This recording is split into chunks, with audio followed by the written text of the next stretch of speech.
నువ్వు ఉపవాసం విడిచే టైంకి కార్తీక్ వస్తాడని, నీతో కలిసి ఖచ్చితంగా భోంచేస్తాడని, నీకు తప్పకుండా వరలక్ష్మి వ్రత ఫలం దక్కుతుందని నువ్వు భ్రమలో బ్రతుకుతున్నావు. భ్రమ కాదు, జరగబోయేది అదే. కంగారెందుకు? నువ్వే కళ్ళారా చూస్తావు కదా. ఏంటి చూసేది? కళ్ళ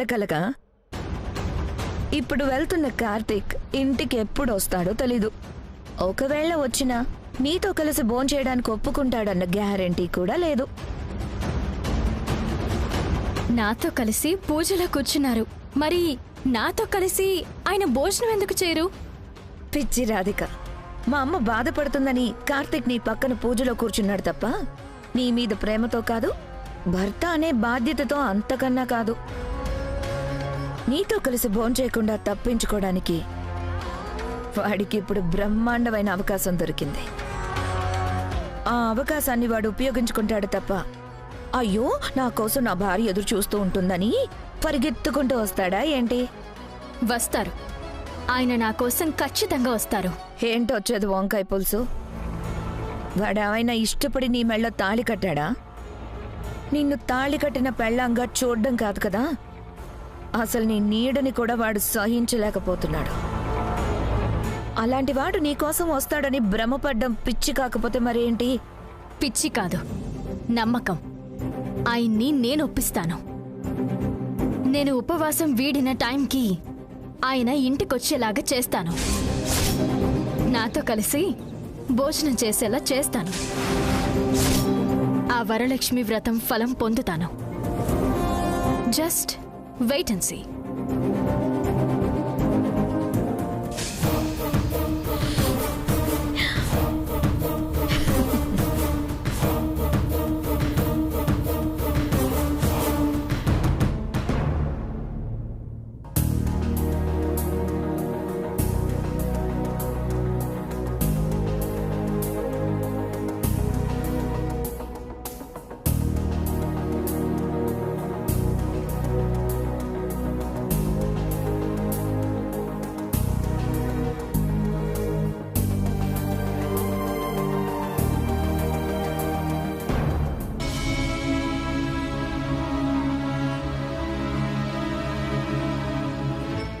ఎన్ని గంటల వరకు వస్తారు? చెప్పలేను. ఒక 7-8 గంటలలోపు రాగలరా? ఎవరో ప్రాబ్లంలో ఉన్నారంట, సేవ్ చేయడానికి వెళ్తున్నాను. చెప్పాను కదా, ఎంత టైం పడుతుందో, ఏ టైంకి ఇంటికి రాగలనో అంత కరెక్ట్గా చెప్పలేను. ఒక మనిషిని కష్టం నుంచి కాపాడడానికి మీరు వెళ్తున్నందుకు నాకు చాలా సంతోషంగా ఉందండి. అలాగే మీరెప్పుడు వస్తారో అని నేను ఇన్నిసార్లు అడగడం వెనుక ఒక భయంతో కూడిన దిగులు ఉంది. భయం ఏంటి, దిగులేంటి? నా భర్త క్షేమంగా ఉండాలి, నా సౌభాగ్యం నిండు నూరేళ్లు పదిలంగా ఉండాలి అని నేను ఈ వరలక్ష్మి వ్రతం రోజు ఉపవాసం ఉన్నాను. నేను ఈ ఉపవాసం విరమించిన తర్వాత మీతో కలిసి ఖచ్చితంగా భోంచేయాలి. అప్పుడే నా సంకల్పం సిద్ధిస్తుంది. ఆ అమ్మవారి నుంచి నాకు ఆశీస్సులు లభిస్తాయి. చూడు, నీకింతకు ముందు చెప్పాను, మళ్ళీ ఇప్పుడు చెప్తున్నాను. నీ విషయంలో నాకున్నది కేవలం బాధ్యత మాత్రమే. దానికి నువ్వు బంధం అని పేరు పెట్టుకోకు. ఆ బంధం కోసం నువ్వు ఆశలు పెంచుకోకు. ఏమండి, మన బంధాన్ని ఏ తీరానికి చేర్చాలో మనల్ని ముడివేసిన ఆ కృష్ణయ్యకి తెలుసు. మీరు నేను అనుకుంటే సరిపోదు, ఆ ప్రయాణం ఆగిపోదు. కానీ ఏ బంధమైనా, ఏ ప్రయాణమైనా నా మనసును దాటి ప్రవర్తించదు కదా, నా నిర్ణయాన్ని దాటి ముందుకు వెళ్ళదు కదా.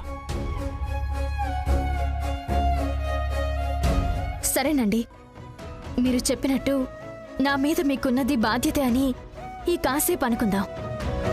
కానీ మీరు రాకపోతే నేనేమీ తినకుండా ఈరోజు అంతా ఇలాగే పస్తుంటాను. అలాంటి పిచ్చి పనులు చేయకు. పిచ్చి పనులు కాదండి, భర్త క్షేమం కోసం భార్య ధర్మం. నువ్వు మళ్ళీ మొదటికి వస్తున్నావు.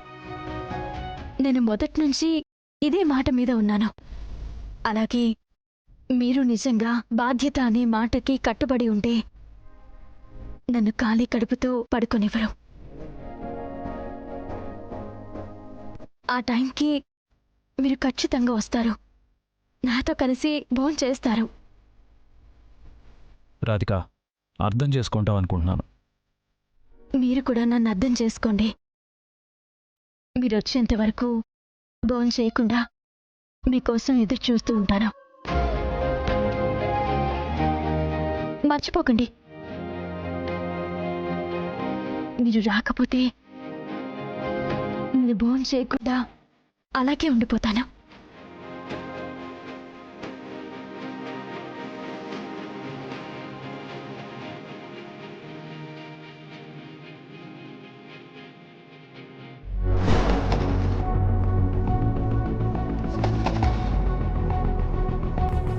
ఈ బండేంటి ఈరోజు ఇలా సతాయిస్తుంది? Bad police, bad police. ఏం చచ్చారు పిడుగు? ఆ చెయ్యి ఇలా చాపు. దేనికి? అబ్బా చాపు, చెప్తాను. హ్మ్,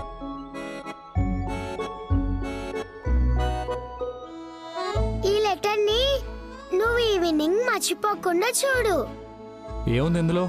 ఏయ్, ఇప్పుడు కాదు, ఈవినింగ్ అని చెప్పానా? ఆ జేబులో పెట్టుకో. అందుకే నేను నిన్ను బ్యాడ్ పోలీస్ అనేది. Okay madam, sorry. ఈవినింగ్ తప్పకుండా నువ్వు ఈ లెటర్ చూడాలి. మీరు ఆర్డర్ వేసాక కూడా నేను చూడకుండా ఉంటానా మేడం? చూడకపోతే మీరు నన్ను బతకనిస్తారా? బాయ్ చచ్చరు పిడుగు. Bye bad police, bye.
Hello, hello sir. మీరు చెప్పిన ప్లేస్కి వచ్చాను. ఎక్కడున్నారు మీరు? సారీ సార్, నన్ను రౌడీలు తరుగుతుంటే ఆ ప్లేస్ నుంచి ఇంకొంచెం లోపలికి వచ్చాను సార్. ఏ డైరెక్షన్లో వెళ్తున్నారు? లొకేషన్ షేర్ చేయండి. Hello hello,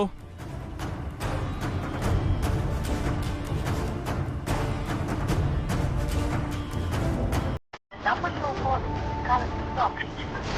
Try again after the sign.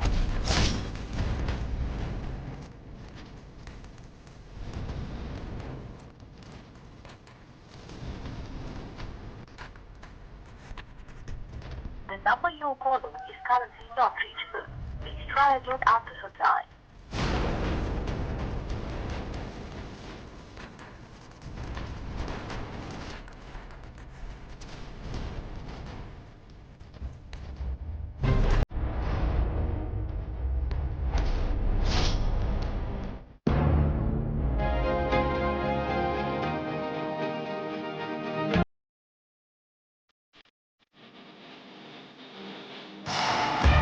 Hello బొమ్మల బేబీ. ఏంటి మిడత పాప? ఫుల్ పాజిటివ్ హోప్తో ఉన్నావుగా. అంటే మీ ఆయనతో మాట్లాడడం, సాయంత్రం పెందలాడే ఇంటికొచ్చేసి నీతో కలిసి భోంచేసేలా ఒప్పించేసుకున్నావన్నమాట. అవును, నేను ఈ వరలక్ష్మి వ్రతం చేయడం, దాని వెనుకున్న నా సంకల్పాన్ని ఆయనకి అర్థమయ్యేలా చెప్పాను. ఈ వ్రతం రోజు ఆయన నాతో కలిసి భోజనం చేయకపోతే నేనేం కోల్పోతానో చెప్పాను. అందుకని ఆయన ఎంత ముఖ్యమైన పనిలో ఉన్నా సరే ఆ టైంకి తప్పకుండా ఇంటికొస్తారు. నాతో కలిసి ఖచ్చితంగా భోజనం చేస్తారు. ఈ వరలక్ష్మి వ్రత ఫలితాన్ని ఆయనే నాకు బహుమతిగా ఇస్తారు.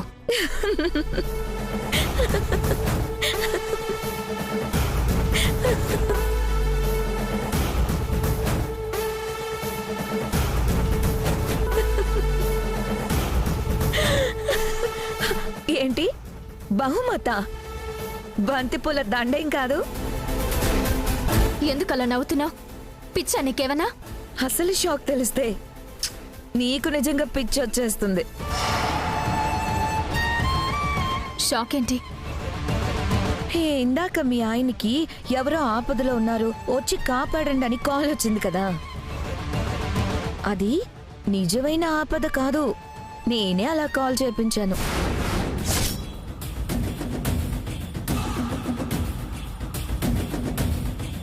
ఎందుకలా పిలిపించానో నీకు పిక్చర్ అర్థమైంది అనుకుంటాను. సడన్ గా నా మొగుడిని పిలిపించి నాకు షాక్ ఇచ్చావు కదా, అందుకే నీకు రిటర్న్ గిఫ్ట్ ఇవ్వడం కోసం ఇలా షాక్ ప్లాన్ చేశాను.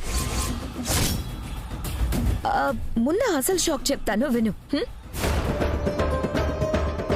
ఇప్పుడు వెళ్ళిన మీ ఆయన ఆపదలో ఉన్న వ్యక్తి ఎక్కడున్నాడో అర్థం కాక పిచ్చివాళ్ళ వెతుకుతూనే ఉంటాడు. మీ ఆయన సిన్సియర్ పోలీస్ ఆఫీసర్ కాబట్టి అంత తేలిగ్గా వదిలేసి రాలేడు. ఎంత లేట్ అయినా సరే అక్కడే వెతుకుతూనే ఉంటాడు.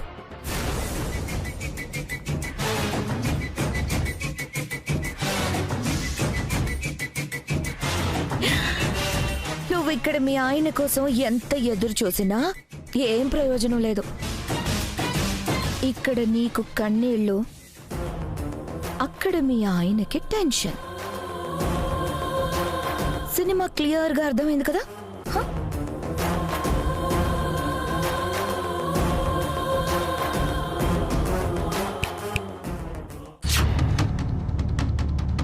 ఇప్పటికైనా తెలుసుకో, ఈ సకల దగ్గర ఆడుకోవాలే తప్ప ఆడుకోవాలని చూడకో.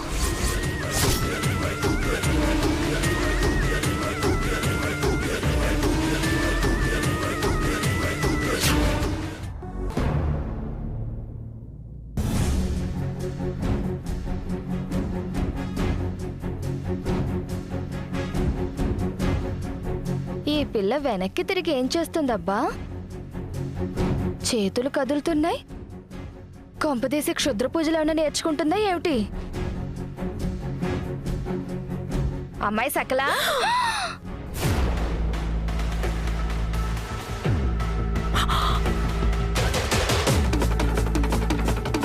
అయ్ బాబోయ్ అయ్ బాబోయ్ అయ్ బాబోయ్, సకలా ఏం చేస్తున్నావు నువ్వు? నువ్వు అర్జెంటుగా కంటి డాక్టర్ని కలిసి కళ్ళు చెక్ చేయించుకోవాలి. సమయం సందర్భం లేకుండా ఈ సలహా ఎందుకు ఇచ్చావో? మరి లేకపోతే ఏంటి? తినడం చూసావు కదా, మళ్ళీ ఏం చేస్తున్నావు అని అడుగుతావేంటి? కామెడీ కాకపోతే. నేను అడిగింది షాక్ అయింది. నువ్వేం చేస్తున్నావో నాకు కనబడక కాదు, వ్రత నియమాల్ని నువ్వు తొంగలో తొక్కావని. వ్రత నియమాలా? అవేంటి నాన్సెన్స్? సూర్యాస్తమయం వరకు నువ్వేవీ తినకుండా ఉపవాసం ఉండాలి. సాయంత్రం సంధ్యాదీపం వెలిగించిన తర్వాతే నీ భర్తతో కలిసి నువ్వు భోంచెయ్యాలి. పిచ్చత్తా, నీకు మైండ్ పోయినట్టుంది. అందుకే నా గురించి నువ్వు తప్పుగా మాట్లాడుతున్నట్టున్నావు. ఇందులో తప్పే ఉంది, కరెక్టే కదా. అత్తా, మొగుడి మీద ప్రేమతో, వారి ఆయురారోగ్యాల మీద శ్రద్ధతో ఉండేవాళ్ళు నిష్టగా భక్తి శ్రద్ధలతో ఉపవాసం ఉంటారు. నాకు అసలు ఆ మొగుడే వద్దనుకుంటున్న దాన్ని. మరి వాడి క్షేమం కోసం నేనెందుకు ఉపవాసం ఉంటాను చెప్పు? కరెక్టే కదా. ఉండు, ఇప్పుడే వస్తా. ఎక్కడికి? ఇదే మొక్క మీ అమ్మకి యాజ్ ఇట్ ఈస్ గా అక్షరం పొల్లిపోకుండా చెప్పేసొస్తా. అత్తా, పిచ్చా నీకేమైనా? మా అమ్మ అసలే నా మీద పీకల్లోతో కోపంతో ఉంది. నేను ఉపవాసం ఉండకుండా తింటున్నానని తెలిసిందనుకో, మా అమ్మ బీభత్సం చేసి పడేస్తుంది. అనవసరంగా లేనిపోని తలనొప్పులు తీసుకురాకు. నోరు మూసుకొని సైలెంట్గా ఉండు. నేను అలా సైలెంట్గా ఉండాలంటే నువ్వు నాకు 5 10 ఇవ్వాలి. 5 10 20 ఏంటి? 100 రూపాయలు ఇస్తా నాగు. ఆ? నేను అడిగింది 100ల్లో కాదు, వేలల్లో. ఓహో, వేళ్ళు కావాలా?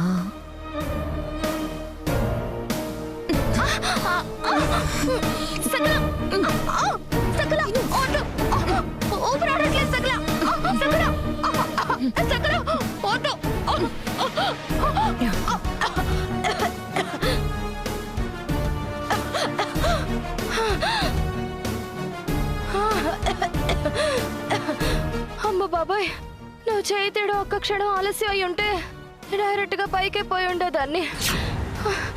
చూడు, ఈ సకలని బ్లాక్మెయిల్ చేయాలని చూసావనుకో, తింటూ చచ్చిపోయిన వంకిత అని టీవీలో వస్తుంది.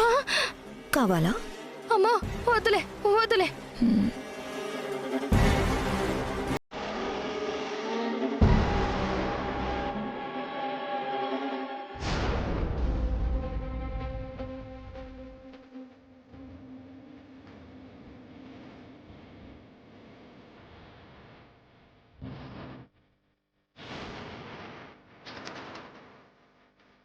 ఎన్నిసార్లు చేస్తున్నా కాల్ కట్ చేస్తున్నారేంటి?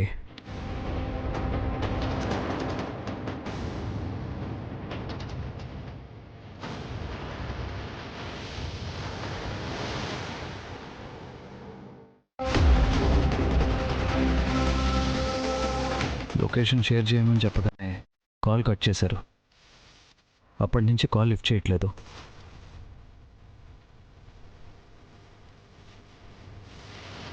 ఒకవేళ కాల్ లిఫ్ట్ చేసే పరిస్థితుల్లో లేకపోతే మెసేజ్ చేయటమో, లేకపోతే లొకేషన్ షేర్ చేయటమో చేయాలి కదా. ఏది చేయకపోవడం ఏంటి? ఇక్కడెవరూ లేరు. ఉన్నట్టుగా చిన్న ఆనవాళ్ళు కూడా కనిపించట్లేదు.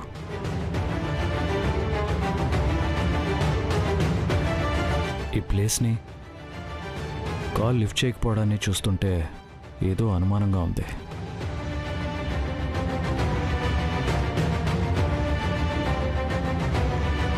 నారాయణ సార్, నేను ఒక నంబర్ పంపిస్తాను.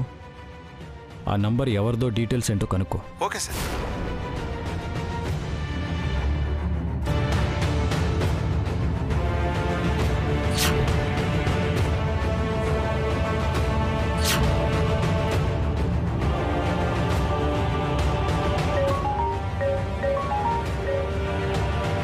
చెప్పు నారాయణ. సార్, అది స్పామ్ కాల్ సార్.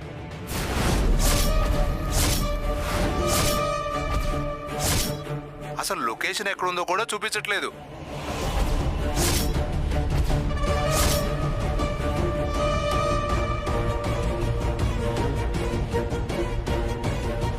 అంటే ఎవరో కావాలనే చేశారన్నమాట.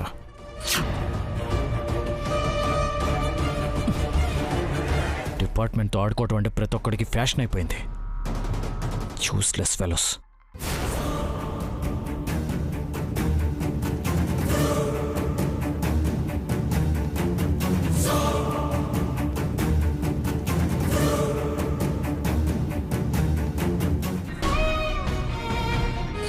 ఈ లెటర్ ని నువ్వు ఈవినింగ్ మర్చిపోకుండా చూడు.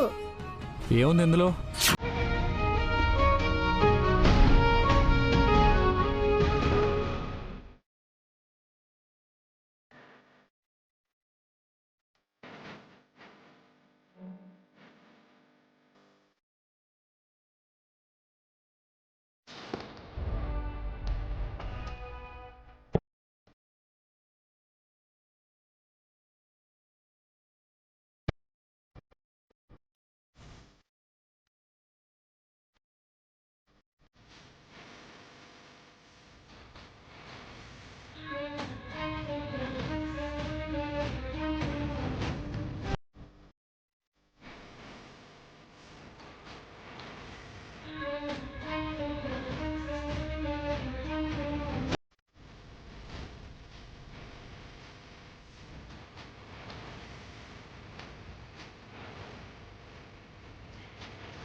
have dialed is currently switched off. ఏమైందమ్మా? స్విచ్ ఆఫ్ వస్తుంది అత్తయ్య.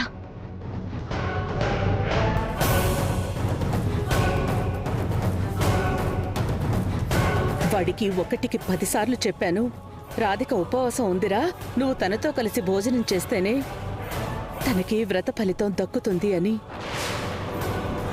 ఇంత చెప్పినా వాడు అర్థం చేసుకోలేదు. ఇంతవరకు ఇంటికి రాలేదు.